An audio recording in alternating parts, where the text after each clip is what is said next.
I had some fucked up sense of masculinity when I was younger. I never showed my emotions. Didn't cry between the ages of 29 and 44. Didn't laugh out loud. Now I purposely try to train myself into laughing out loud because 50% of having a good sense of humor is appreciating other people's cleverness. I think learning to laugh, that's an expression of something you're feeling on the inside, I would argue, is vulnerability.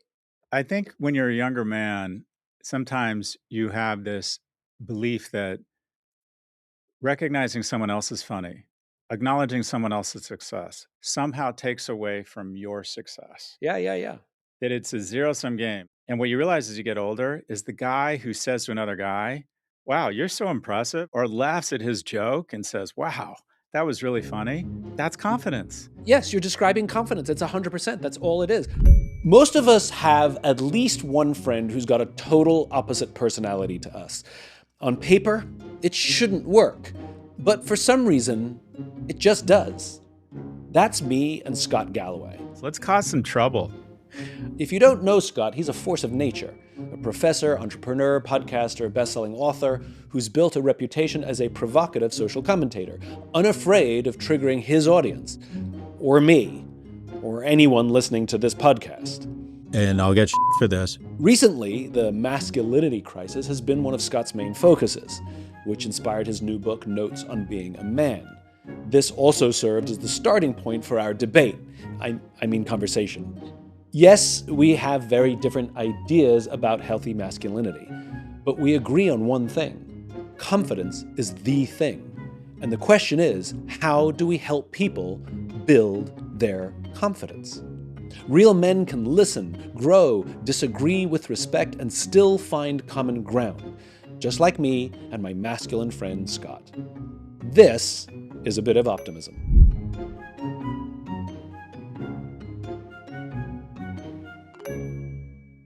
You were a business guy, Right. then you were a teacher, Right. and now you've sort of taken on a larger than life presence as a podcaster, but also some social commentator. What's happening in your head? Are you growing up? Are you maturing? What philosophies have you completely abandoned? Is it age? Is it wisdom? Like, what's the thing that took you from there to here? It's a generous question.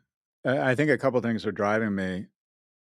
One, I'm an atheist, and I think that really soon nobody we know or love is going to remember us or be remembered. And so, why wouldn't you try and live your life to the fullest and speak your mind and say things you're thinking, but you're worried about being shamed, but you think that they're right? So, I'm trying to live my life fearlessly. I always say that my goal is to live my life like I'm dancing with no one watching. Yeah. I think it's important to reverse engineer your success to things that weren't your fault. Like, I'm not a humble person. We've talked about this. I think I'm a fucking monster. I think I'm in the top 1% of grit and hardworking and creative. But that puts you in a room the size of Germany. That puts you in a room of 75 million people. When I look back on the things that have resulted in a lifestyle my parents couldn't have dreamt of in terms of economics or influence or interesting friends and peers, it's one, the irrational passion for my well being and my mother. So I try to think about mentoring young men and finding programs that support and show young people value. To the University of California, I got Pell Grants. I got to go to UCLA when the admissions rate was 76%. This year it'll be 9%. I got to go to graduate school at Berkeley with a 2.27 GPA from UCLA for basically no money. So I'm very involved. I spent a lot of money, for me at least, on access or broadening access to state supported education. Yeah. People say, "What's the secret of your success?" For me, it's pretty straightforward. And that is, I have been less afraid of public failure than most people. When you put out a podcast and you start a business, you're risking public failure. Yeah. When you express, I want to be better friends with Simon Sinek, that's a certain amount of public failure and exposure. Yeah. When you approach a strange woman and express romantic interest, you're setting yourself up for public failure. Most of my businesses have failed, but what I've been good at is risking public failure. And I want to do more of that because if you think about the real obstacle between most people in a democratic society with the prosperity Americans enjoy and success or a better life, it's their fear of public failure. Yeah. And what I've learned is the fear of public failure is a curb that is 2 inches high and really doesn't fucking matter. If you start a business and it doesn't work, people go, "Oh, it didn't work," and then they go back to thinking about themselves. If you approach a woman and express interest and she's not interested in you and you're respectful, you're both gonna be just fine. Yeah. So, I'm trying to be fearless, and I'm trying to also think about how I help or contribute to the things that gave me an irrational amount of success. I have a friend, she's a female entrepreneur who believes, and there's a caveat at the end, but she believes that men make better entrepreneurs than women. And she came to this belief because she said, when we're young, traditional roles still apply where men have to be the social initiators for the most part. So, the boy has to ask the girl to the prom. Those conventions still exist. And so, men from an early age, boys from an early age, have to build up the courage to ask, get shut down, ask again, get shut down, ask, get shut down. And so when they grow up and they join the business world, they become more comfortable trying, get shut down, sales pitch, get shut down. And her attitude is that muscle, that grit, that fearlessness is cultivated young. And the caveat now in a world where everybody seems to have retracted from taking social risk, or too many people have, and you can sit in your room and swipe right and you Yeah. never feel rejected. You can just assume they didn't see your picture or whatever it is. That muscle isn't building for anybody. There's a lot there. So, I'm glad that she said that because if I say, and I've said both of these things, women are more observant, they get more reward from relationships, they have better IQ because they've been charged with being more thoughtful. Humans and elephants, I think, are the only 2 mammals where the female lives beyond menopause because our species has recognized that female concern and observance and wisdom is still really important to the progress of the species. So if I say women are their prefrontal cortex matures earlier, the more observant, they have better bedside manner. One of the results is more women in medical school, and in general, women will make better doctors. Everyone politely applauds and nods their head. I think women make, generally speaking, better managers. I think they observe stuff Hmm. and they're better IQ and can kind of zero in on stuff, more focused on getting shit done as opposed to putting up with office politics because a lot of times they had to get home and take care of their kids. People lightly applaud. Men on average make better entrepreneurs. They're more aggressive, they're more risk aggressive. Throughout history, they've been taught, oh no, pick up a sword and go battle that enemy and risk your own life. Oh no, you see something moving in the bushes, pick up a spear and run after the thing and risk your own life. If there's a fire and you have to rush in and grab people, don't be thoughtful about it, rush in and grab people. The male brain is more risk aggressive. Now, some people see that as toxic. It can also result in valor. And some of that aggression and risk taking is one of the reasons we put a man on the moon and have vaccines. But if you say that, it's, oh, I don't feel safe around him. So you're allowed to acknowledge a difference in the sexes as long as it positions women as saints and men as predators. We can't even have an adult conversation. And by the way, the key land acknowledgement here is that doesn't mean we shouldn't be encouraging more men to go into nursing. That Right. doesn't mean that women shouldn't have the same access to venture capital as men, because there are fantastic masculine attributes that come up in a lot of women, and there's a lot of feminine attributes that come up in men. I'm more drawn to feminine men as my close friends. I think the majority of my friends are gay. And people say, well, you're associating gay people with feminism, and I get into another culture war. I am drawn to feminine attributes in my friends. I like to be taken care of. And there's nothing wrong with that. And a lot of men represent wonderful femininity. Most of the 95% of us who are born binary have an easier time leaning into certain attributes than others. And we should celebrate that. And I think we celebrate finally many of the wonderful things about femininity in the workplace.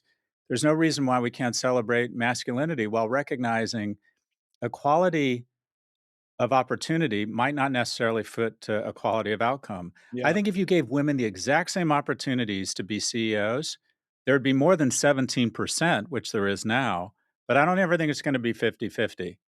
The key is, are they provided with the same opportunities? And right now they're not. I think you're 100% right. I spoke at a women's entrepreneur conference, and this is what I said, obviously for shock value. We don't need more women CEOs. And then I went on and explained, I said, traditional male characteristics are things like aggression and decisiveness. Traditional female characteristics are things like patience, thoughtfulness, caring, maternal instinct. I said, it's not that we need more female CEOs, it's that we need more CEOs who act like females, and women just happen to be better at that. And this whole idea of bringing sort of more balance, because I think that if you look at our business world, that we've over indexed on aggression and decisiveness, and we've underappreciated things like caring, patience, listening. And if you look at the great cultures where people love coming to work and the stuff that, that I've sort of bet my career on, you find a lot more of those female attributes in the male or female leaders. And I think this is the point you're trying to make, which is we have to appreciate that there are differences, and that one, quote unquote, is not better than the other, but you want to align those attributes for the task at hand. And ultimately, you need both. You ultimately need both. And you might appreciate this. I visited the officer candidate school for the Marine Corps at Quantico, Virginia. And when Mhm. they run the training for the officers, they separate the men and the women. And they've learned a few things when they've done this. So they have something called the LRC, which is the Leadership Reaction Course. It's a timed problem solving course, basically, where you have to get like all your Marines and material across the water hazard in, set amount of time, whatever. And they've noticed stark differences between the all male teams and the all female teams. The all male teams generally fail because they don't think enough about how to solve the problem. Their bias is for action and execution, and they usually pick the wrong solution. The women spend all the time discussing the right solution. They often come to the right solution, but they don't leave enough time to execute. So this idea that you talk about, which is that sort of aggression and go and decisiveness, the Marine Corps sees that, and they also see the thoughtfulness and the higher order thinking from the women. And so the question is, how do you get both? Well, diverse teams make better Diverse teams. teams make better. Yeah. I mean, in general, men make better combat soldiers. You're not supposed to say that. Men are physically stronger. They're more prone to rush out in the line of fire and try and save a comrade. Women are more, let's not be stupid. We need to think this through. You need a little bit of that both. And what, Yeah. unfortunately, what I believe is that aggressiveness or risk taking of men has been pathologized as toxic while not appreciating that whatever it was, the 223 firemen that were killed in 9/11 who rushed into the building without thinking, they were all men. And so I don't think there's any reason why we can't celebrate masculine attributes. My book has gotten a lot of pushback online from a lot of, I don't even call them feminists, I call them ring light therapists. There's this whole thing on TikTok, I don't know if you've seen this. Why would you ever risk going on a date when you can be unalived with a man? And they've couched it as that men basically, that women who go on dates with other young men are literally taking their life into their hands.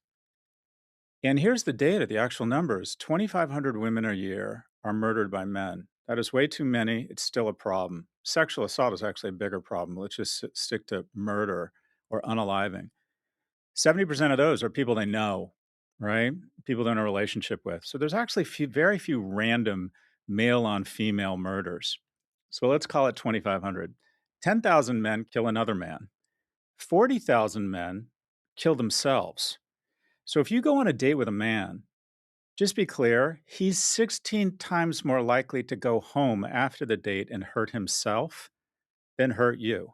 You are 4 times more likely to die on the car ride to the date. You are 4 times more likely to choke and die during dinner. So let's stop pathologizing young men as these violent predators looking to hurt women. They have become increasingly violent, but they become increasingly violent towards themselves. So I find that we're quick to pathologize masculine attributes without recognizing that some of these masculine attributes have literally built the world. Does that mean we're done? Does that mean it's not a new time and that we shouldn't train our young men to be more protective of their mothers and their sisters and to celebrate their success and realize their ascent has not come at our cost? Yeah, there needs to be an updated frame of masculinity. But the statistics don't eliminate somebody's fear, right? I mean, Tucker Max used to talk about this, if you remember Tucker Max. He I said, if hope you they want to serve beers in hell, that yeah, guy. exactly. That Tucker Max. Yeah. That's a cultural reference. Yeah. Let's go So listen to some Cisco. You got an English beat? We can get that. Anyway, I'm sorry. Go ahead. he said, if you understand the dynamics in male and female dating, you have to appreciate that men fear being humiliated and women fear being raped or murdered. If a girl goes home with a guy on a first or second date, almost every girl will text their friend and say, "This is the name of the guy. This is the address I'm going to in case anything happens." I don't think a guy has ever texted a friend and said, "Here's the address in case something happens to me." Right. And so there are fears on both sides. As I said, men fear being humiliated and women fear being raped or murdered. And so simply us giving the statistic of the fear is not what allays the fear. The question is why do those fears exist, and then what do we have to do culturally, societally, for those fears to diminish? And this goes back to the 80s, where we've sort of over-indexed on rugged individualism. We've over-indexed on sort of aggressive masculinity as an attribute in business. We've seen the results: more short-termism, less caring at work, where we use human beings to balance the books on an annualized basis, where we prioritize our quote unquote fiduciary duty. And when we think that the fiduciary duty to our shareholder means sacrificing employees or customers, failing to recognize that taking care of employees and customers is actually good for the shareholder, et cetera, et cetera, et cetera. And we find ourselves here today. And so I think the work that you talk about and the work that I do, which is sort of two sides of the same coin, even though I think we're coming at it from a different angle, which is one of the reasons I think we get along, which is we both favor, and we're using sort of traditional binary gender terms, sort of more feminine men. The men that we prefer, they tend to be more adept at listening, have patience, have a little more care in them, maybe a little less of that outward aggression because they've got something to prove, maybe because they fear being humiliated, I don't know, or emasculated, I don't know what it is. And I think being okay with oneself is the thing that leads to being open to being softer. And you studied this more than I have. What is the connection between insecurity and some of that aggression that does come out as excessive or toxic masculinity?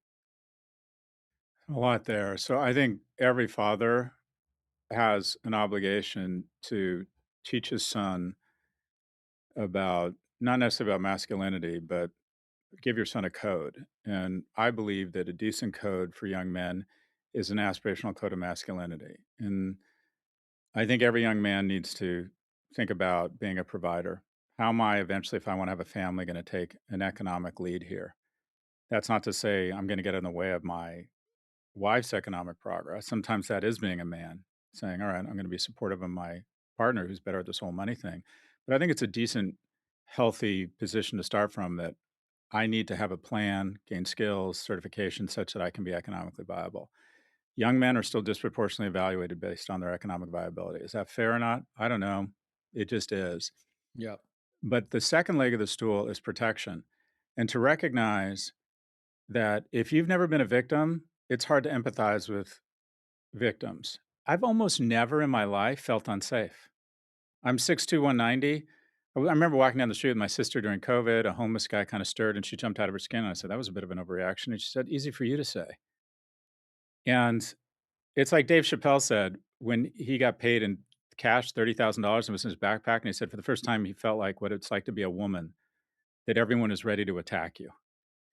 And I recognize now, and I think part of the problem with big tech is it's led by people who've never really understood poverty. They've never really understood what it's like to be on the wrong end of racism or homophobia or the dangers that women face every day. I hadn't thought Yeah. about Waymo's taking off. I'm fascinated by autonomous.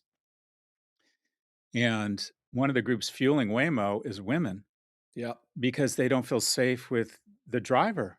Yep. And someone did a study, like Uber drivers never talk to me. The majority of Uber drivers try to strike up a conversation with the woman in the back Yep. seat. Because I never experienced that, I don't think it exists. So it's important that boys, women should cross the street when they see men on that side of the street, not cross to the other side. Men have to, and especially boys, have to recognize that masculinity is breaking up fights at bars, not starting them, that you always err on the side of protection with people who are more vulnerable or smaller than you, and women are physically smaller than men. What was the second part? Oh, the softness. So let me be clear. I just want to trigger some of your listeners. Yeah. This notion of the sensitive man, I think it's total bullshit. I don't think that's what women want. I think two sensitive people in the car leaves the parallel parking spot empty and two people in the car crying. I think there's a ton of evidence showing that women want a man who notices their life, who finds stages fit to applaud on them, who registers what's important to them becomes important to them. But I don't think women are looking for a sensitive man. And the majority of the information shows that women, while claiming they want a sensitive man, want a dude with a beard who's strong and is a little bit rough around the edges. Their sensitive man is called their gay best friend. The jerk and the aggressive guy is who they want Well, to but fuck. we're speaking in extremes here. You're creating this caricature of this sensitive man. What we're saying is somebody who's more sensitive. Yes, I understand that. Notices their life, I understand that listens. men who are bald and have beards The ultimate, are strangely more attractive to women. You being bald with a beard, me being haired with no beard, the being more biggest sensitive has I nothing to coach do with young men on dating. is seeing a woman or acknowledging her and all those things which you said are 100% true. That has nothing to do with being a sensitive man or a not sensitive man. I think we're arguing semantics here.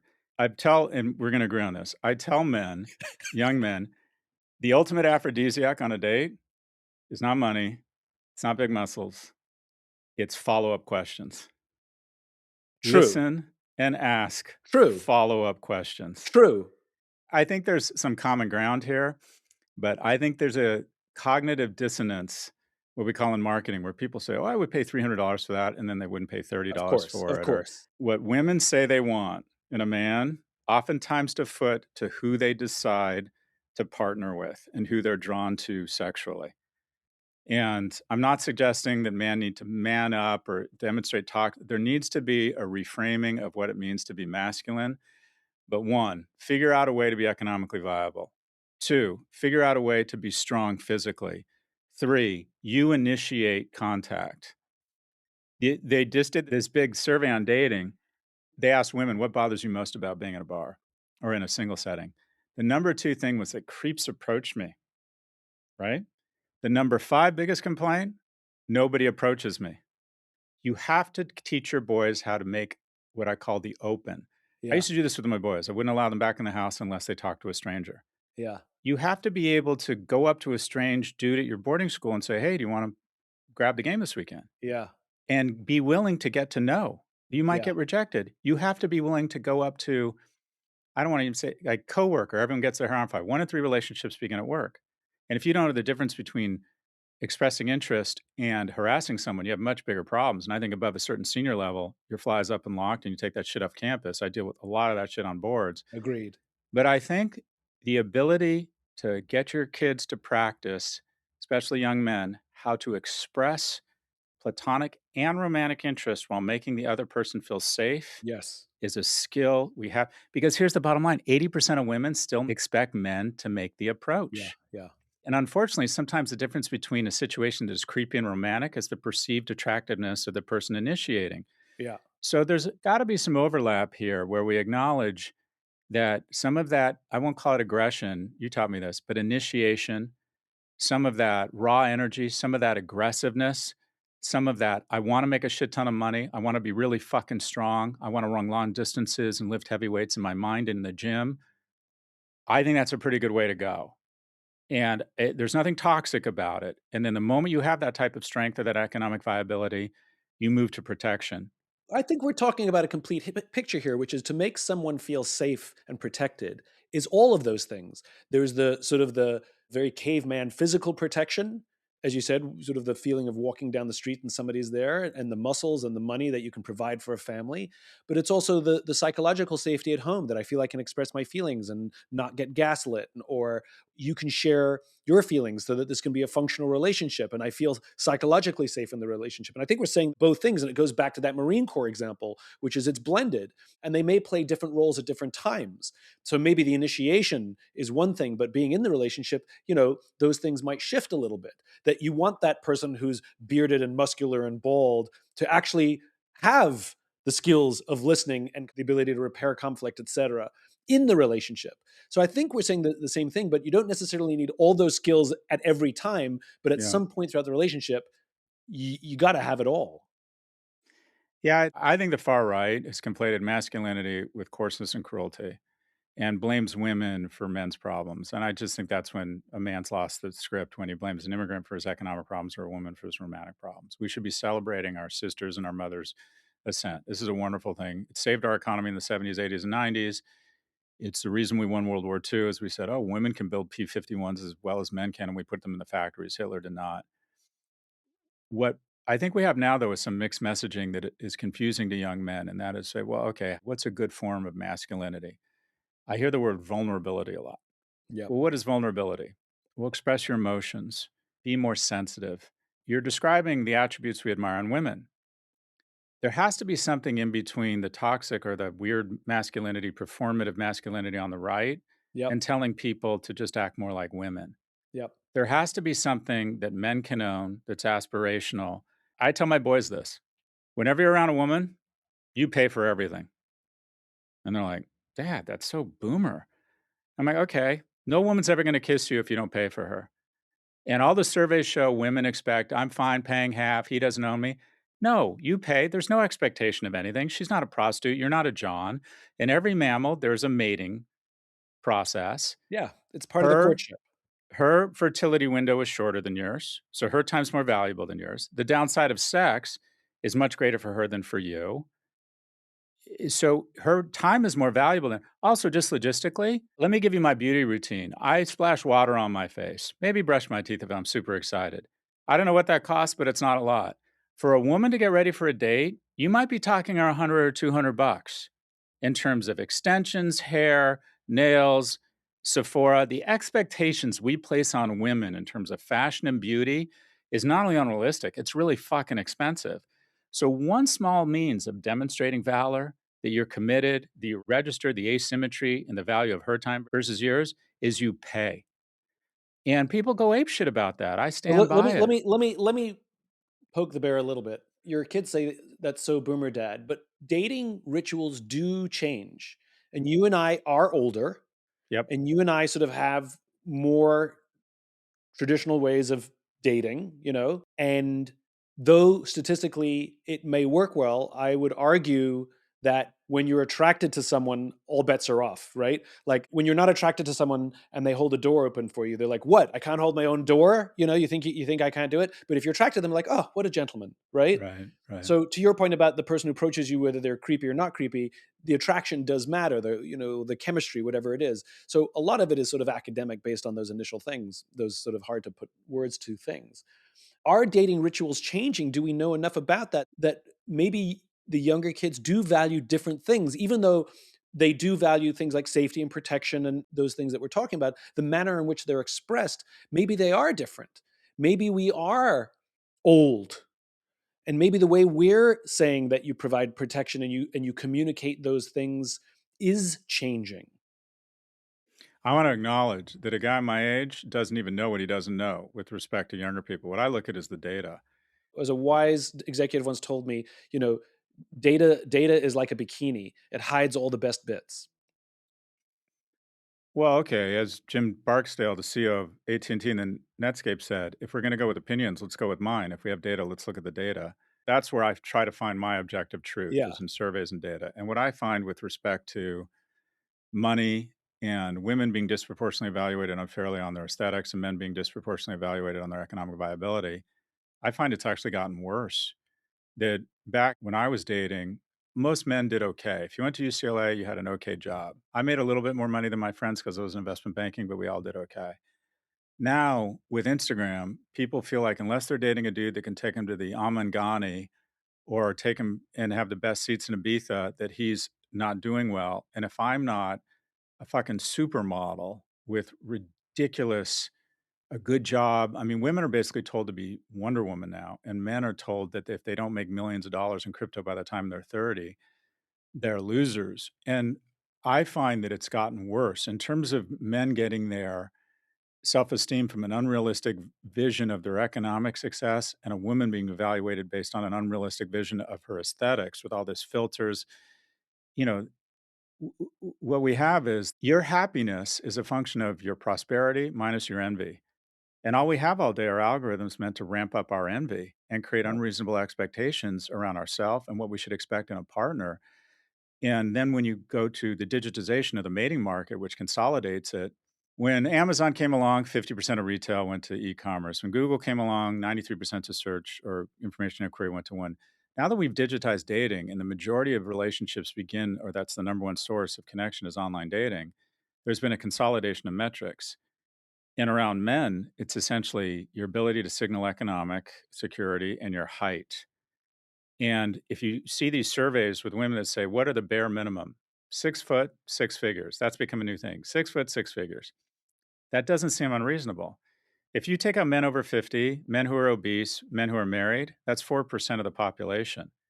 And then at the same time, the men who are in the top 10% of dating get about somewhere between 60 and 80% of the interest, which means 80% of the men fighting over a small number of women, which kind of quite frankly confirms their worst fears, validates their insecurities. So online dating has kind of been a disaster for young people. And this all leads to the same place and where my solutions are the following. I think we need mandatory national service where young people can meet people from different ethnic, income, religious backgrounds, and realize how wonderful other young Americans are. I just spent time with a IDF battalion, a bunch of young, beautiful men and women handling heavy equipment, depending upon each other. That's where they meet friends, mentors, and mates. Singapore, the most religiously diverse nation in the world. The leader there said, we risk ethnic violence, so we need to create one flag that they all pray to, and that's the national flag. And so everybody in Singapore does national service. I think we need to put more money in young people's pockets. I think we need massive housing programs. I think we need $25 an hour minimum wage. And also, we need tax credits for third places. Where do young people meet and fall in love? Generally Yeah. speaking, young men aren't 6 feet and making a shit ton of money. But over time, the way women decide to mate or pair with these individuals is he was really nice to his parents at church, and I fell in love with him. He Yep. was great at work, and he was so funny. He has the coolest friends. Women fall in love slowly, but where are the venues for men to demonstrate excellence now? They're not going to work. If you are going to school and you have attendance at religious institutions is at all-time low, men are spending less time outdoors, men under the age of 30, than prison inmates. So, where are the venues for men to demonstrate excellence to women who have a naturally much finer filter Yep. for mating selection? And the result is loneliness, a sex recession, people not connecting. And when people don't connect, they're much more likely to think ill of each other. They're Yep. much more likely, especially men, to start blaming other people for their problems. So I Mm. see loneliness and I see a rise of nationalism. I see economic harm around a lack of connection because we don't have third places for people to meet. I mean, a lot of the things that you talked about are social media driven. The expectations of how tall I have to be, how beautiful I have to be, how rich I have to be, etc., and the increasing of insecurity and envy. And we're starting to see amongst young people a rebellion. We're starting to see people choosing to go offline. I think we're starting to see, and I hopefully more of it, a rejection of online dating as the primary means of finding a partner. If it's in the mix, fine. And I completely agree with you in terms of mandatory service. One of the things that I've been learning as I've been learning about sort of friendship and everything, which is when there's more of a shared experience, people bond a lot quicker. So, for example, if you join a tennis club so you'll meet people, it actually doesn't work very well because some people are great tennis players, some people are first time tennis players, and the great ones will hang out with the great ones, and the first time like will feel insecure that they don't belong. But if you have a group where that's like new moms, right? So everybody there, regardless of their social class or whatever it is, their income, they're all new moms and they're all struggling with the same thing. And this idea of I understand you and you understand me actually increases the chance of bonding. And the idea of mandatory service, whether it's Teach for America or the military or something else, everybody's thrown in together. And you're right. There's lots of places in the world that have mandatory conscription. It's the great level playing field. It's the great leveler because we're all coming in to do the same thing. We're all starting from the bottom. Alcoholics Anonymous is kind of like that too. Like, when you go to an AA meeting, it's kind of incredible, which is there's rich, there's poor, there's every color, there's every religion, but the bond is so intense because it's a unified single experience. And if confidence is the thing we're grappling with, that confidence allows me to be more relaxed, if confidence allows me to get rid of toxic masculinity, if confidence allows me to be more open to somebody else, if confidence allows me to be more expressive, to show my love for my parents at church and not be all like trying to hide it because I'm trying to be all tough, for example. I think it goes back to a lot of the stuff you're talking about, which is how do we help people, young people, build confidence? Yeah, look, nothing is more attractive and more important than confidence. And, there's been a lot of studies done on it, whether it's sports, finding places that you can succeed, the irrational passion for your well-being or just straight line affection. When I reverse engineer all of my blessings, it comes down to a small number of things that aren't my fault. The irrational passion of my well-being of my mother, told me in implicit and explicit, small and big ways every day that I had value. Big government, Pell Grants, free education, and then an economy that gave unremarkable people huge opportunities, whether it was massive investments in technology with DARPA, access to capital, competitive markets where no one big company could put you out of business overnight. Most of my companies were built by immigrants. I feel like everything that gave me what I have now is under attack right now. Yeah. And also, I think there's just a ton of young men who have seen their economic and cultural standing really collapse. And I don't think that's going to be helpful. I don't Yeah. think the country nor women are going to continue to flourish if men are flailing. But how do you give your kids confidence? That's a tough one, right? That's a bigger one. The advice I just have or I try and practice, it's just little things, right? It's affection, it's expressing how much you care about them, it's setting guardrails, it's having tough conversations. I love what Lady Obama said. Basically, what she said is, we decided to be assholes so they wouldn't be assholes. Yeah, I have really difficult conversations with my kids every day where it would just be so much easier to let them stay up till 2 a.m. and watch the Super Bowl. And I'm like, no, you're not. You got to go to sleep right now. And by the way, I'm disappointed you got to be on that science test. I know you can do better. I know we're supposed to be. Everyone's a win. No, we have very hard conversations, but every day, first and last thing I say to them is I love them.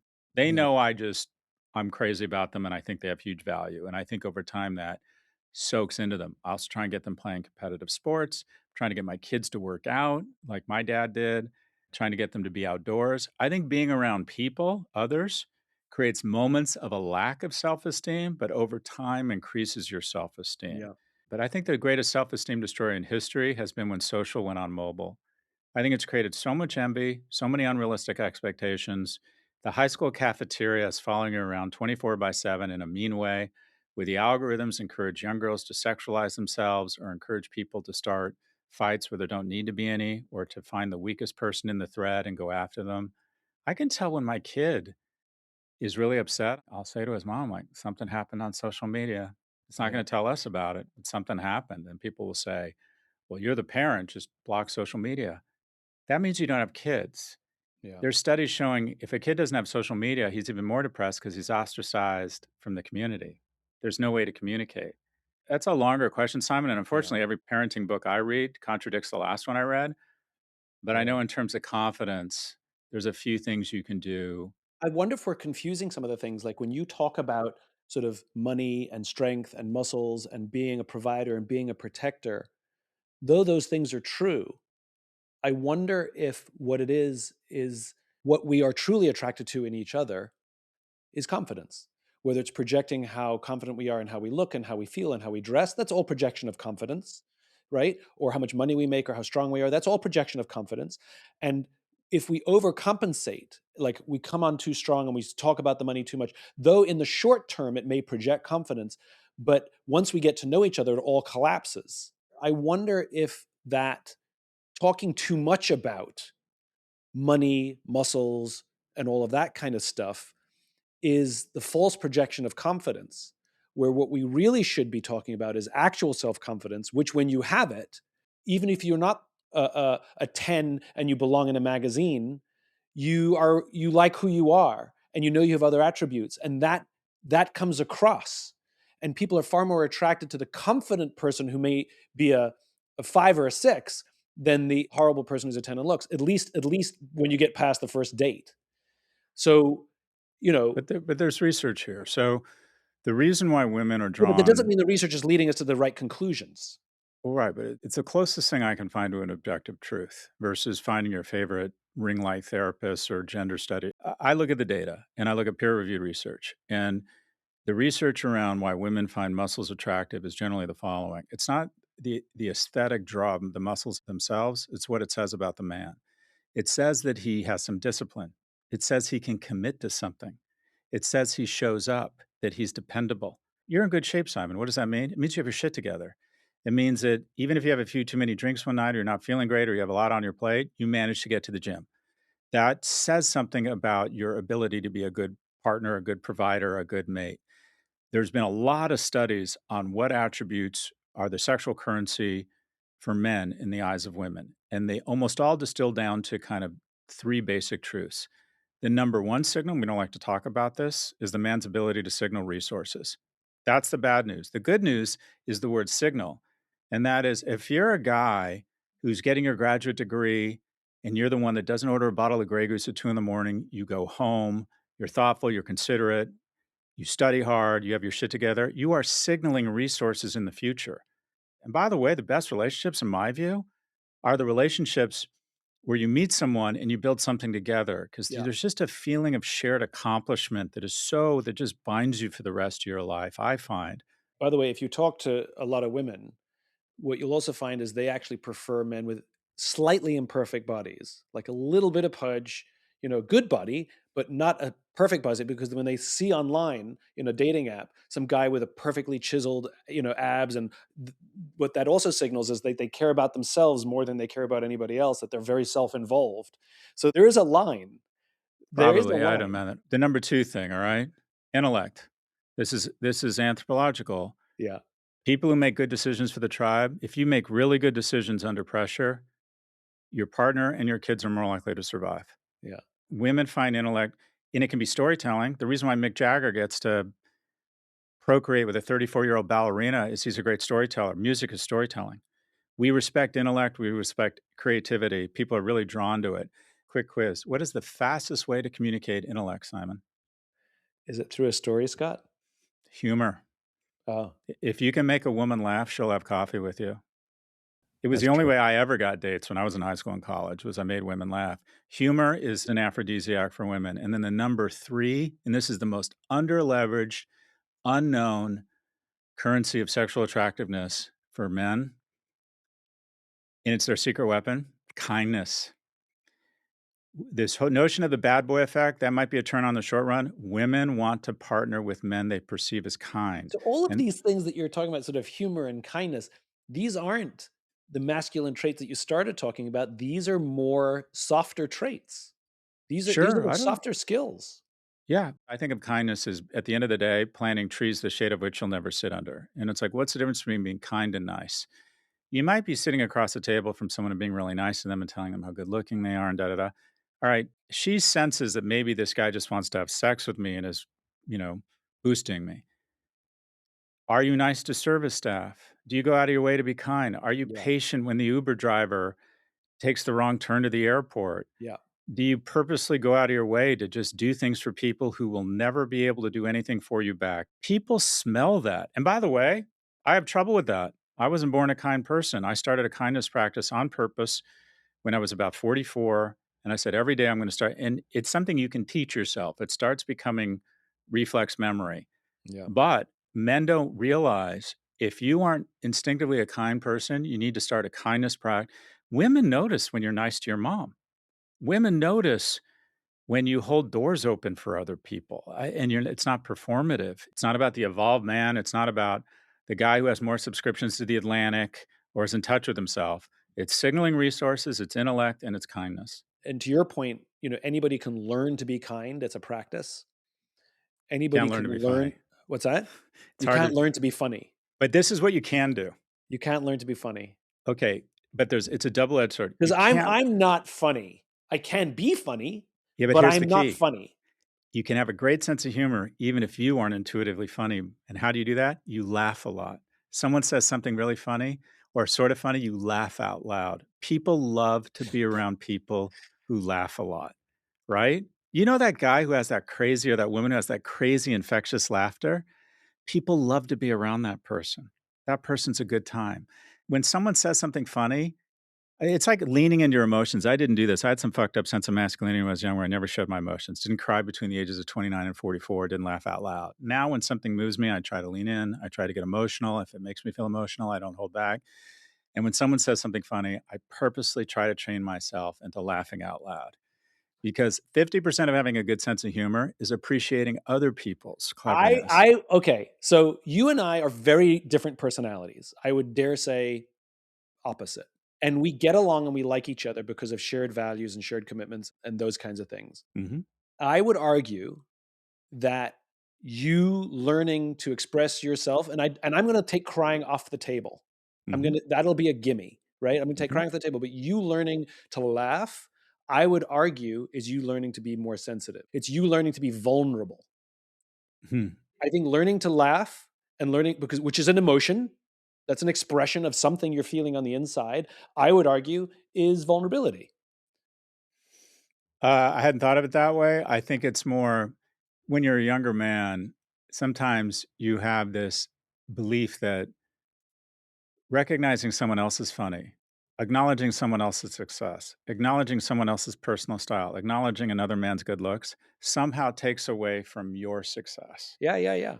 That it's a zero sum game, that Yeah. accomplishment and attractiveness and success are a zero sum game. And what you realize as you get older is the guy who says to another guy, "Wow, you're so impressive," or like, "I love that jacket," or "Dude, you're so fucking ripped. Good for you, man," or laughs at his joke and says, "Wow, that was really funny." That's confidence. Yes, you're describing confidence. It's 100%. That's all it is. So Steven Spielberg said that there are more people who win Oscars who thank him that he didn't help than the people who he actually helped. Right? So Mm, somebody who he helped, like give him a break, give him a leg up, make introduction, whatever it is, that they'll win an Oscar and they don't thank him from the stage. But people who he's never met will thank him because of his inspiration and whatever he provided. And the theory being that these people who have this amazing accomplishment, this Oscar, that if they thank Steven Spielberg for the break he gave them, that somehow it diminishes devalues them, yeah. their accomplishment. And to your point, this is a lack of self confidence. It takes tremendous self confidence to say, thank you, or I couldn't have done this alone. You and I both know this, which is the best leaders take accountability when things go wrong and they distribute Yeah, success, yeah. when things go right. You know, the best leaders that you and I both know, when something goes incredibly right, they take zero credit. They're like, no, no, no, it was my team. It was my team. I have an amazing team. And when shit goes sideways, they're like, on me, on me. And that is nothing more than an expression of confidence. Nothing Agreed. more.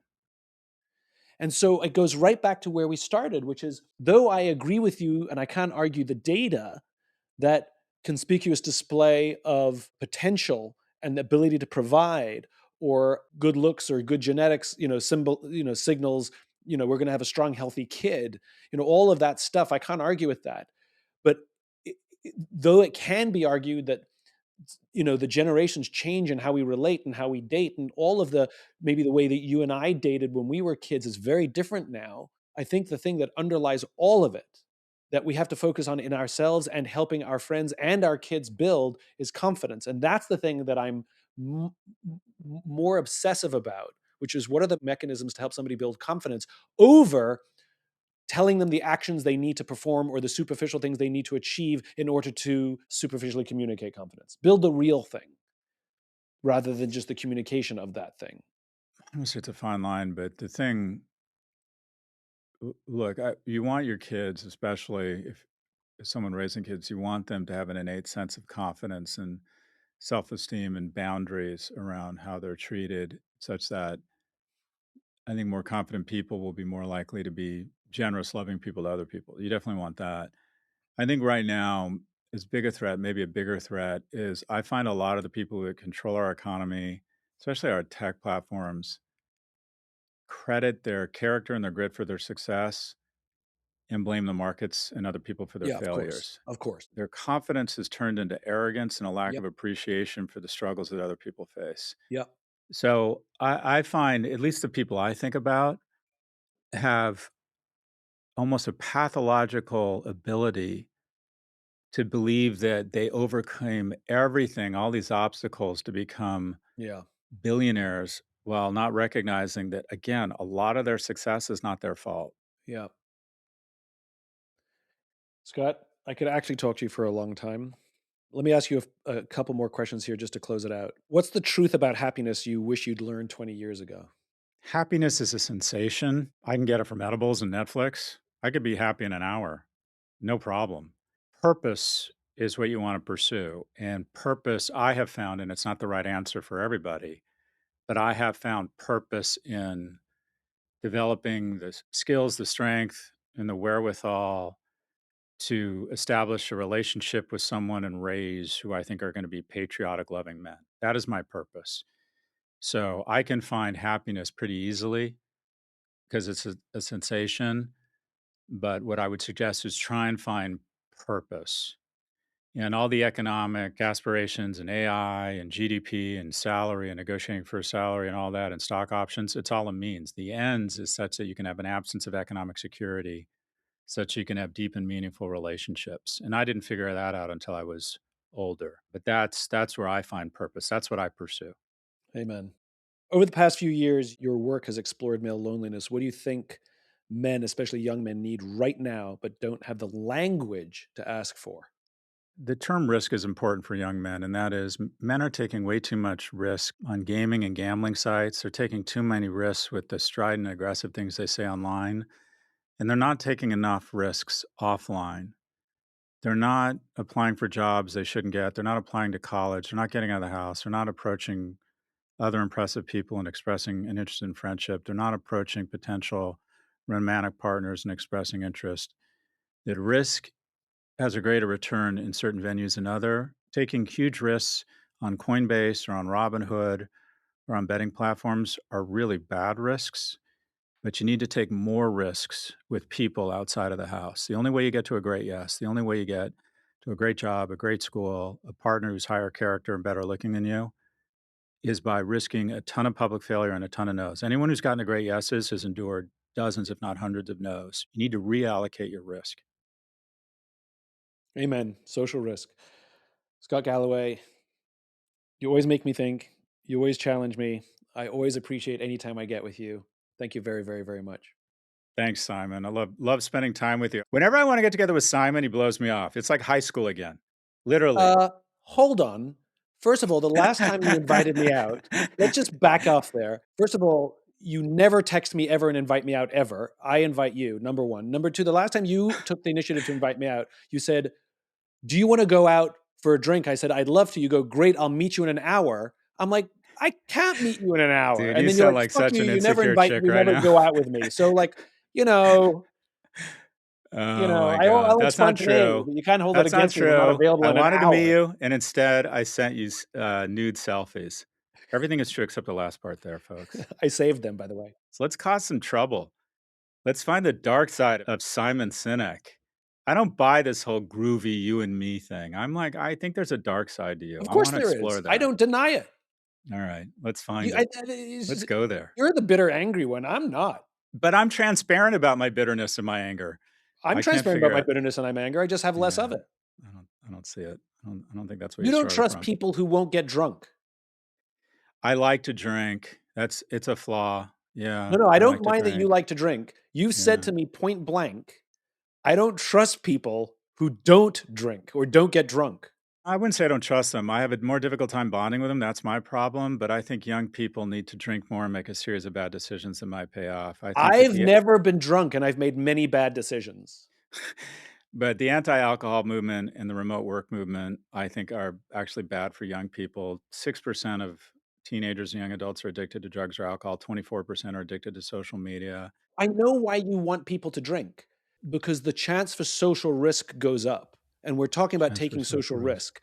And so the social lubricant that is alcohol Yep. allows for the increase in social risk. And you will discover when you have a few too many drinks, you get a little tipsy and you ask that person out, or you say something charming, God forbid, to a stranger, and you realize nothing happens, that the next morning you can be like, it worked and I'm still alive. It's that it increases social risk, which is what you're actually talking about. I would simply posit that some people need the alcohol and not everybody does. I think that's fair. But, anyways, I look forward to seeing you and getting fucked up. I look forward to it. All right, Bye. brother. A Bit of Optimism is a production of the Optimism Company, lovingly produced by our team Lindsay Garbenius, Phoebe Bradford, and Devin Johnson. Subscribe wherever you enjoy listening to podcasts, and if you want even more cool stuff, visit simonsinek.com. Thanks for listening. Take care of yourself, take care of each other.